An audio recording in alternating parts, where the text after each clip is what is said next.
Main risk factors for preventable chronic diseases are tobacco use, lack of physical activity, and excessive alcohol use. The risk factors have caused unpreventable and preventable diseases like disability and death. To reduce these risk factors, prevent diseases or injury before it ever occurs, reduce the impact of a disease or injury that has already occurred, soften the impact of an ongoing illness or injury that has lasting effects. We all need to invest our time and money in improving healthy lifestyle behaviors by increasing physical activity and improving our diet. By doing this, almost 35% of early deaths will be avoided. Our integrative nutrition health specialist, Betty Olayinka Folarin Akinlosotu, aka BOFA, advocates for this every Sunday on Health Corner and Nutrition segments showing on Healthy Living with BOFA channel, where she also features professionals on interview with experts segments. Join us every Sunday, 2 p.m. US time, 7 p.m. UK and Nigerian time, 8 p.m. South African time. See you there. Hello, everyone. Welcome back to BOFA Health and Nutrition Talk Show, and thank you for staying with us. Here is your favorite host, Betsy, an advocate for wellness. This is Interview with Experts. I hope you remember that. And we have on the show today a wonderful medical doctor with a physical disability. He is a brother, a good humanitarian, and a very industrious man. Trust me, today's interview is a top-notch. Wait for it.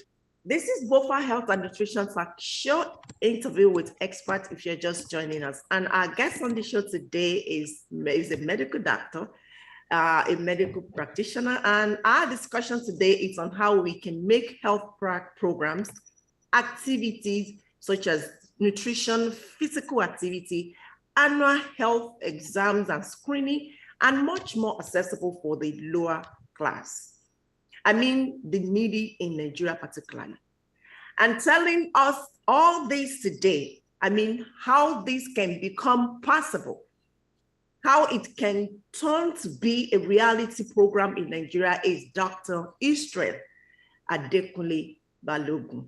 Dr. Isreal became a medical doctor 15 years ago at the University of Jos.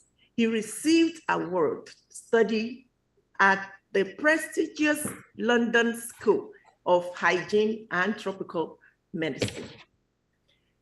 Dr. Isreal also studied international comparative disability law and policy. He is currently a consultant with UN Somalia. He is a disability inclusion expert with over 15 years of experience. And this has involved him in drafting legislative and policy documents, human rights, high health, inclusive disaster risk reduction, disability inclusion programming, and evidence-based advocacy. So today, we have questions for all you have drafted and implemented for our guest today. So let's welcome on BOFA Health and Nutrition Talk Show today, Dr. Isreal Adekunle Balogun. How are you doing, doctor? Oh, I'm doing great. It's a pleasure to be here, and thank you for the amazing work that you're doing on your show. Thank you so much. Good to have you on the show like this. And I also want to say thank you so much for accepting to join this important program to promote health in our community. Thank you so much. Doctor, are you ready now? Tell us you are ready for this interview. Are you ready? Yes, I am. Please go ahead. Okay, let's get started. Now, doctor, your profile shows that you've studied at a prestigious university in London. And that is the School of Hygiene and Tropical Medicine. You know, that word of hygiene really suits my heart. I love that word. You know, I've always told people, and as they advocate for personal hygiene, and it's one of the topics that I treated a couple of days ago, a couple of, weeks ago. Now, tell us, what branch of medicine is hygiene and tropical medicine? can you please tell us the correlation between the hygiene and tropical medicine? Of course, many people know what hygiene and medicine are, but having the two words combined as a branch of medicine is what I really need you to tell us. What is that? Okay. Oh, thank you so much. Just to say this, historically, a lot of diseases were associated with poverty. And poverty is also interwoven and interlinked with lack of basic hygiene. So if you remember the John Snow experiment in London that brought about revolution within the public health space globally, of how a pump in London was responsible for a lot of enteric fever and so on and so forth. And by virtue of investigation that John Snow was able to identify the source of the contamination, he was able to put an end to the epidemics that was happening then. So you can see the relation between hygiene and what's it called? And tropical medicine. Tropical medicine, yes. Exactly. Tropical medicine, of course, we are in the tropics. There are some diseases that are associated with that are very common within the tropics, such as malaria, typhoid enteritis, and so on and so forth, and a lot of water-related diseases too. So these are some of the diseases that are associated with both hygiene and tropical medicine, and it's also a public health diseases. So thank you so much. Wow, that is amazing. You know, many people don't know what that is. They know what hygiene, they know what, you know, medicine is, but combining it is something that is really sounds so strange to many people, because when I share the flyer, people like, okay, what is this again, babe? Go far, you're bringing, can you tell us? Wait, I'm not the expert in this. Let me bring who is in the right position to tell us what that is. And I'm so glad that you are giving us the information on that. Thank you so much for educating us on what hygiene and tropical medicine is. Now, people with disability, the PWDs have been left out of public health programs and activities such as education and counseling programs that promote physical activity, improve nutrition, annual health exams, and screening for illnesses and more. How do we or the government make health programs inclusive for the needy, especially PWDs, which you are one of them? Oh, thank you so much. Like you rightly say, I have a physical disability secondary to poliomyelitis. And just to say this, it's quite unfortunate that previous government and previous Millennium Development Goals by different governments all over the world have neglected one particular set of people, which are, I mean, the majority of us are persons with disability, and we constitute about 15% of the global population. Can you imagine that if 15% of, I mean, a community or a country are left behind? You can imagine what a disaster that would be. And that was the bane of persons with disability when it comes to healthcare, education, name it, employment opportunity. But with a focus on healthcare, as a doctor myself, I see a lot of things that have been happening when it comes to persons with disability. They are not prioritized. A lot of programs are not inclusive. They are not even consulted to even understand what is really the problem with their community. I remember while working several years ago with one of the wife of the governor in a northeastern state. I mean, one of the chairmen of the local government came to me and said, talk to your people. They're just giving birth anyhow. The first question I asked him is this: have you ever had any family planning method, or have you reached out to them with health promotion method to talk to them about family planning or any of the activities? He said no.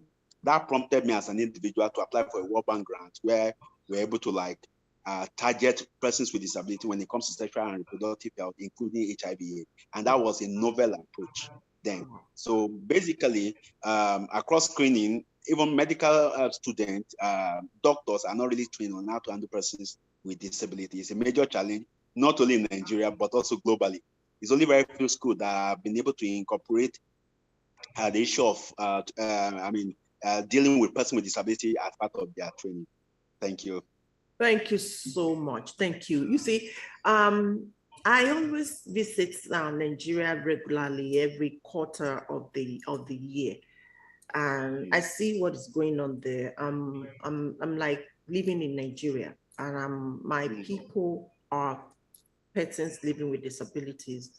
I'm always with them, and I've seen the way they are being taken care of, the way the government treats them. It's quite different from the way we do here in the US. And that was the reason why I focus on them, because I compare and contrast to see that what is actually going on in our country. Is it because we don't have a good government, we don't have good leaders, or we don't have things in place that requires all this not to be in place or not to be given to this particular community? I'm still going to go to the benefit that I believe the government can have the power. They have that strength to give to this community. We're still coming there. So thank you so much for answering that one. Now, Dr. Isreal, your profile also says that you've been involved in drafting and implementing legislative and policy documents and much more. Can you please tell us the type of policy you've written or implemented so far for PWD to take advantage of the benefit of the health and prevention activities? Thank you so much for this question. You just touched, you strike a chord in my heart, one of the areas where I'm passionate about. With all due respect, I've been able to champion the cause of persons with disability when it comes to a lot of things, especially in the areas of health, education, and also employment opportunities. One of the laws that I drafted a long time ago here in Bauchi, I'm currently in the northeast of Nigeria, Bauchi State precisely, was the disability bill in Bauchi. That was in 2010. That I facilitated in developing and led the team of persons with disability to the State House of Assembly, where we passed the bill while I was working with one of the wives of the governor then, called Broadening of Challenge Your Disability Initiative. Okay. So the essence of passing this bill is to, one of the content is to provide free healthcare services to persons with disability, social protection mechanism for persons with disability, and also to create a quota of 5% employment opportunity for them within government employment or government ministries, department, and agencies of government, wherever there is an opening. Another thing I did was the development of the National Policy on Disability in Nigeria. I was the one that galvanized support, mobilized leaders, had consultation with them. The document is there at national level. And I also made the presentation when the 36 state representative ministry, department, international NGOs were there to, to present it to the general populace in 2018. Another area where I've also been able to work is the issue of high health, especially high health. Disability. One of the major causes of disability is actually eye-related disability, especially talking about blindness. It ranges from visual impairment down to abstract total blindness as a whole. So we developed a child health policy where we went about to different schools, screening, early detection is very, very key. We initiated that policy. We worked, I was working with Christopher Blinding Mission, one of the international NGOs, with the support of Standard Chartered Bank in the UK. So we're able to work across 10 states. And we developed this policy. This was what, not only did we develop the policy, we also developed a training modules for optometrists and ophthalmic doctors and nurses, so that they'll be able to understand how to identify disability. And also, we also train teachers on this aspect. These are some of the policies I've developed in relation to health thus far. Though I have other policies that I've developed, but for health, these are some of the policies. Thank you. Wow. Awesome. Are these policy being implemented right now? Wow. That's a million question. There is this challenge that we have in Nigeria. We have a lot of policy, we have a lot of document. The implementation remains a major challenge. Unfortunately, I'll say this, grieves my heart that some of these policies have even been thrown to the dustbin. That some people, I remember I was with the current executive secretary of the commission, and I told him about the policy. He said he's not aware, because then persons with disability were situated under the Ministry of Women Affairs and Social Development initially, before they were now splitted into the Ministry of Humanitarian and Social Development now. Mm-hmm. So there was no transmission of documents. So it's just like starting all over again. And that's one of the things that really, when it comes to policy and legislation in Nigeria, I still believe that legislation has significant power over policy, because policy can be discarded by any government, but legislation is very, very difficult for you to discard. And so these are some of the challenges. That's true. Oh my goodness, this is a wonderful and very intimidating policy you just put together. Because it's like something that I have in mind, because I'm still going to get there. But a lot of people have ideas in Nigeria. They have wonderful ideas, wonderful plans for us, for everybody, not only PWDs, but to implement it is the problem, because one after the other, they are not carrying, like transmitting all the previous one to the current one or to the next one. That's what they are not doing. There's no continuation of government of the government. Yes, there's nothing like that. Once this one, they believe that, especially when they are not the same party. For instance, if PDP take over from APC, everything APC, have done, just go down the rail. That's it. They don't care if those things are things that benefit the people. They don't care. They just want to make sure that they are in power, and they want people to see them in that power. And meanwhile, they are not doing anything. They did nothing. Thank you so much, Dr. Isreal. The next one I want to ask, this is it will sound like, what is she talking about? But let's talk about it, because these people seated on my heart. And my boyfriend would tell me, like, Betsy, these are your family. You want to die for them. Please take it easy. I mean, people with disability. I have fun when I'm always happy when I'm talking to them, or I'm in their midst. People know me for that. Now, let's talk about needs of people with disability. And I want us to focus on accessibility. I mean, when products, services, and facility are built or modified so that all these can be used by people of all disabilities, such as parking space, ramp, elevators, and more. And I talk about this with anyone that comes to my program and is coming from disability community. I always speak to them. Ekaite have been on my show. Adekunle has been on my show, and a couple of people from disability. There's another, I think Dr. or Engineer Funsho from Ekiti has been on my show. So all these questions, I always ask them, because these are the people that I see in power, especially Ekaite, and the interview was so awesome with her.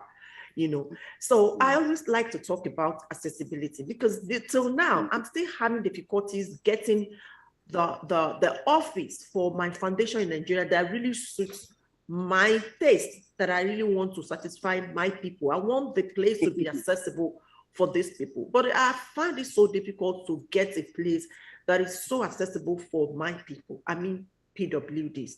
Now, does any of the policy you've written so far consider accessibility? Wow, thank you so much. I want to say this. Thank you for the amazing work you're doing.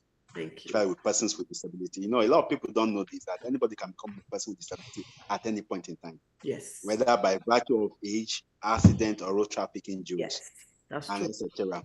Etc. For me, just this year, I work with African Police Institute with the support of Ford Foundation to develop an accessibility guide for the National Commission for Persons with Disability. It was just launched in March this year. and it's a major document. I'll say this, there's what we call the building code, what they call the principle of universal design. The phone, the laptop, everything. There is there are about 7 or 8 principles that governs accessibility. For the phone you use, for whatever you use, they have to meet certain specifications before they can be launched anywhere in the world. Yes. Europeans have it, Americans have it, and the Americans also have it. And of course, they have the largest market. So accessibility in research benefits everybody. Fortunately, we don't really have an accessibility policy, but it's just a guide that was just recently developed. And I'm also aware that Sightsavers, working with the Commission, also developed something in that regard. But the challenge is really this. Implementation remains a challenge. I'll say this. One of the things I like about the American system is this. People with disability can easily take anybody to court and get justice. A lot of litigation do happen regularly. If the floor is not accessible, and most people with disability, just to say this, a lot of them don't even want to understand what accessibility is all about. Yes. In the real sense, what is an accessible environment? Accessibility cut across about 5 structures, okay? 5 teams, let me name them. The physical infrastructure, the ICT, information and communication. Then we also have transport services. I schooled in Ireland and I schooled in the UK. Of course, and I'll say this. One of the things that the Irish government do promote is by providing accessible taxi. I was surprised when I ordered for taxi. I ordered for accessible taxi. And they even give them subsidy for them to acquire for taxi drivers to get accessible taxi. It's same thing here. Yeah, exactly. Those policy, at state level, at different states in the US, that's very true. You are very correct. It's about the political will to enforce and ensure that every individual, irrespective of their ability or disability, are carried along. They are part of the society. Yes. And just to say this, when you build something for universal design, for instance, everybody benefits. Yes. The phone I'm using, the laptop, has accessibility features within it. If you go to setting, you see a lot of accessibility features. So it benefits everybody. Every hotel you build, every building in the developed world, of course, it's not maybe everywhere is accessible, but they are working towards it. That commitment is there. And everybody is seeing that efforts are being made. For instance, I remember my first time in America in 2010. I saw a parking space. They said if first offender, if you park in an accessible parking place, you pay $500. Yes, they tow your car, and you still pay to collect your car, and you pay for $500. I said, what? Of course, because you can see, because that place is designed, designated for the PWD for exactly. They put the wheelchair sign on that, that particular parking space. So why would you just put your stuff? And you must have a tag in your car that shows that you are a disabled person. Then you can park there. Exactly. And I remember even one time a taxi driver was taking me to the airport in Ireland, where we're supposed to stop in Dublin, was very far. And the guy, when I told him I'm a person with disability, the guy drove straight to very close to to the entrance. He said, because as a person with disability, there is this awareness and knowledge base that everybody knows that this is their right, and they prioritize us. But it's not so in Nigeria. They see us as object of pity, object of charity. The annoying part is this: they see us as being troublesome,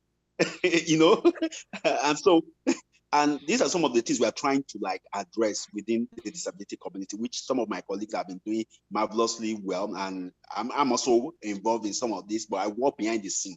Thank you. Okay. You see, we are all disabled. I'm sorry to use that word. We are all, because one way or the other, we have one disability or another. Everybody, nobody is perfect. If you don't have anything to eat in your house, you are disabled because you don't have food to eat in your house. And when we grow old, we cannot do anything. You don't have to be amputated. You don't have to be blind. You don't have to be, no. If you are old and you can't do anything, people are doing it for you, you are disabled. That is one thing people don't understand. And the way they do disability people in Nigeria, it's so ridiculous. I'm like, we have a lot of, especially in entertainment industry in this country, they are doing wonderfully.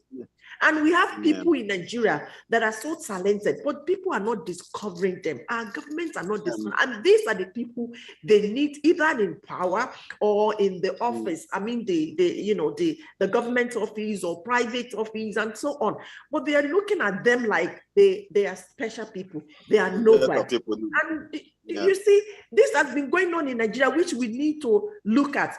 And I'm glad that recently there have been, including, people like you, Ekaite, and other people in the government, especially in the politics. That really gladdened my heart. But before now, about 10 years ago or 20 years ago, you can see something like this. So there are a lot of improvements coming in that area, which I'm so happy about it. So thank you so much, Dr. Isreal. God bless you. Now, recently, you coordinated a program titled Knowledge Exchange with the World Bank across Cameroon, Syria, and Sierra Leone that involved the organization of PWDs. What type of program is that? What is that objective of that program, and how does it benefit PWD? Thank you so much for that. It was really a privilege for me to coordinate that program from the World Bank. I remember I was in Iraq when I was interviewed for that role. Working in Iraq, and Charlotte, the Global Disability Advisor, who is based in Washington, referred me for that position. I'll say this, the program actually brought about an interface between the government, Ministry, Department, and agencies of government, international NGOs, and organization of persons with disability for them to come together. One of the challenge that they recognize across these three countries is this: there is no synergy between the government, the NGO, and even organization of persons with disability. Everybody works in silos. And you see some of them duplicating or replicating what others have done before, rather than them to consolidate on such. So that exchange brought about innovative ideas. Of course, people were able to know what is happening in different spaces across eye health, mental health, employment opportunities, job opportunity, education, inclusive education across the three countries. And it was awesome. A lot of participants participated. That was a novel approach from the World Bank. I must give kudos to the World Bank because they are really doing a lot to promote disability inclusion. My only worry with that particular approach is this: the essence is this. Okay, it's going to continue. It's not going to stop here. It's going to for the first time, people with disability from the three countries realize there is need for them to conduct exchange visits so that they see what is happening in other climates. I'll give you one of the novel events that happened, not because I was involved in it. I remember within the humanitarian space in the northeast of Nigeria, I led my former organization, CBM, for us to advocate to the British government to include persons with disability within the humanitarian response. And that led to a change within the British government as a whole globally.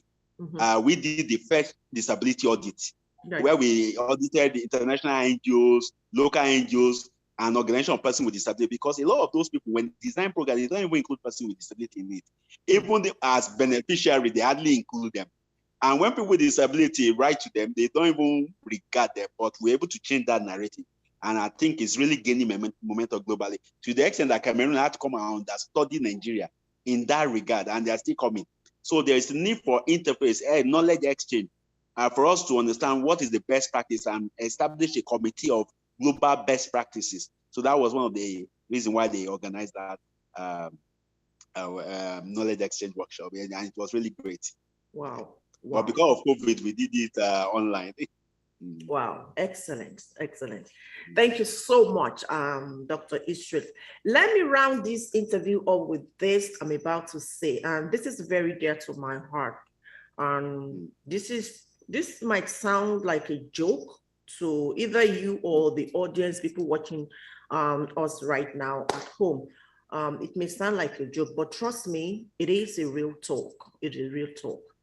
And I'm going to put it in as a question. And this is what I'm trying to tell you from the beginning, that I'm going to get there shortly. So I'm there now. Doctor, did you by any chance have any draft policy for PWD you want to drop on this table for this coming government, administration? You know, we have a lot of people killing, dying for this, new office as soon as Buhari pack his stuff and leave. Because I have some programs I would like to add to that, your policy, if you have a policy right now. Let me tell you this.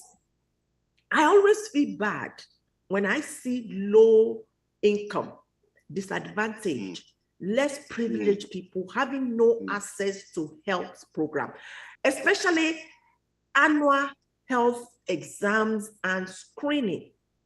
My heart bleeds when I realize that when I'm speaking to my people, PWD, like, okay, you have this problem.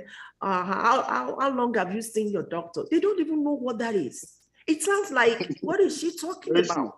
How will somebody, human being on earth, not see the doctor within 12 months, or not, let alone talking about 5-6 years? I've spoken to many people, and when I ask them that how long, they tell you, some will tell you 5 years. Those I've not even done it in my life.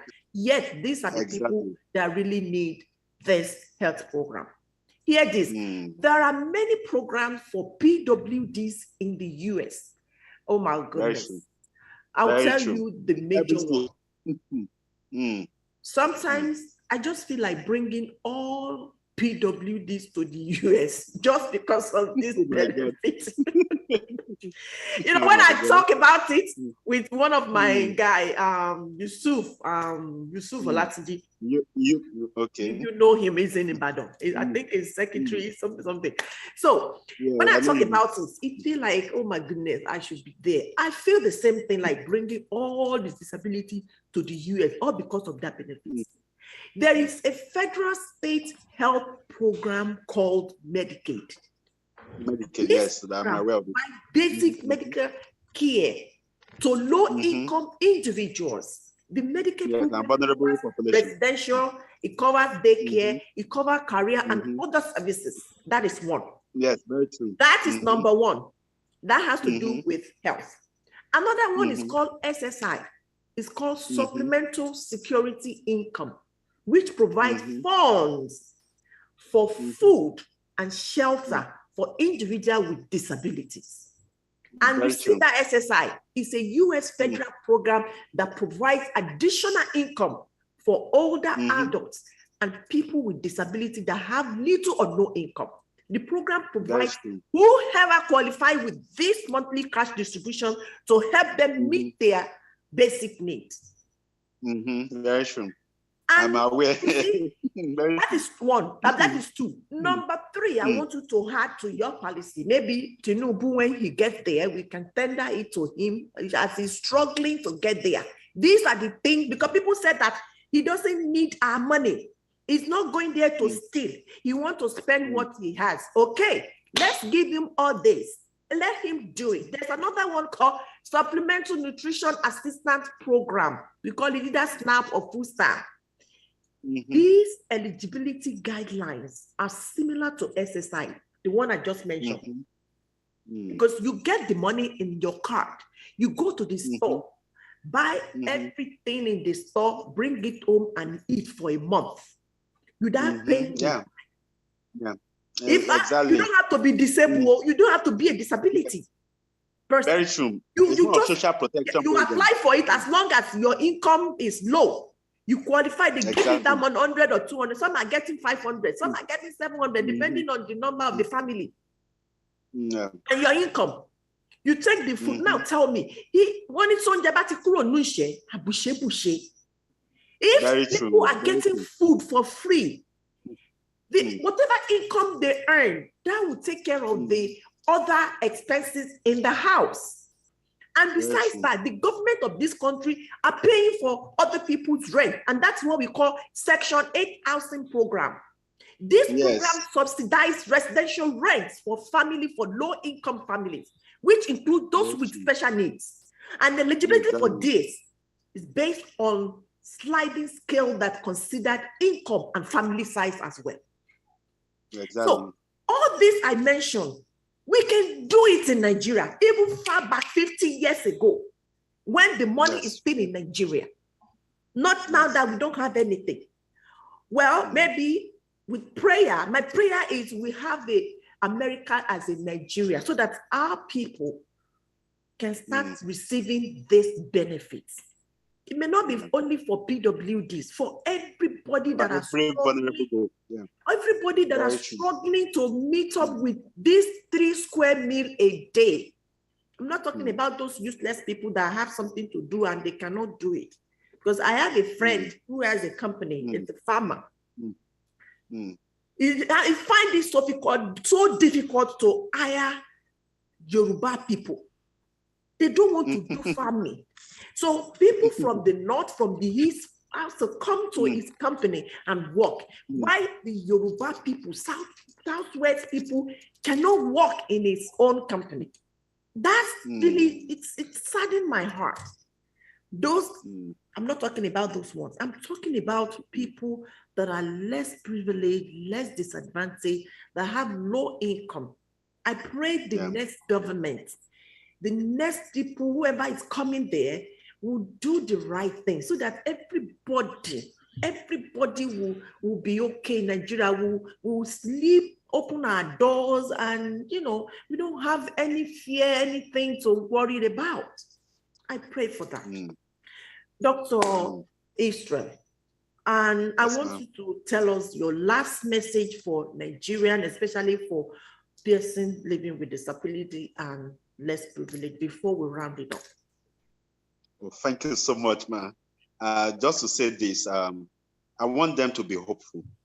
I want them to believe in their capacity. I want them to have faith that things is going to get better. Like you rightly said, 10 years ago, we were not like this, but we're making progress. The SDG goals has made a lot of significant impact, and a lot of governments reporting on it have to make sure that they report on issues related to disability inclusion. And to every vulnerable group there, I want you to know that respite is coming. Be focused, don't despair, don't give up hope. Hope is something that we must hold on to. Things will change. And to the political elites, I want to say this to them. You are there today. It's not for your own. It's not for your own family or for your own self. You need to think about the future. You need to be generational in your thinking, because over the next 10 years, or 20 years, your family might fall into poverty. You might be the next person that will be struggling. If you are generational and you'll be intentional about what you do, that you put in place the right policy, the right strategy, and having the political way to bring about desired change, so that we can have the Nigeria of our dream. Thank you so much. Thank you so much, Dr. Isreal Adekunle Balogun, for this education, all this vital information you've given us so far. We really appreciate you and the energy, the love, the dedication you invested in today's show. God bless you really good. Please don't stop or be discouraged. Please continue doing that good. God got your back. I pray for more strength, wisdom, and good health to go on any journey in life. And I wish you success and safe trip in your next trip. So for more knowledge, God bless you. Thank you so much. Good night. Good night. Okay, ladies and gentlemen, thank you so much for staying with us to the end of the show. You've been listening to our guest, Dr. Isreal Balogun, on the show today, talking about how healthcare is being delivered in other countries. I'm not the only one that says that confirmed it. He also confirmed how it's being delivered to people in other countries he has been to. And I'm not saying this because I live in the US. I'm actually saying it because healthcare is a fundamental human right. Everyone should have access to it, to quality healthcare in any country. Please share this video Let it reach all the people in the government, our leaders, our politicians, our fathers, our mothers in power. Let it reach them. Let them listen to this video, to this particular edition, so that they will be able to do the right thing. They will be able to sign into that law of Nigeria. The following: we want our government to give us federal state health programs, supplemental security income, supplemental nutrition assistance program, and housing program that subsidize residential rents. All these benefit programs, if not for citizens, at least for low-income families, those with special needs, disadvantaged, and less privileged people. Please share this video. Put it out there. Let it reach the right people. And I pray for this to become a reality in our great country, Nigeria. I remain your host, Betsy Olayinka Akenosoto, an integrative nutrition health specialist and an advocate for wellness. Let us meet here next week, Sunday, while I bring you another information on health and nutrition. Thank you so much for watching Healthy Living with Bofa Health and Nutrition Talk Show interview with expert segment today. Have a good night, everyone. See ya next week.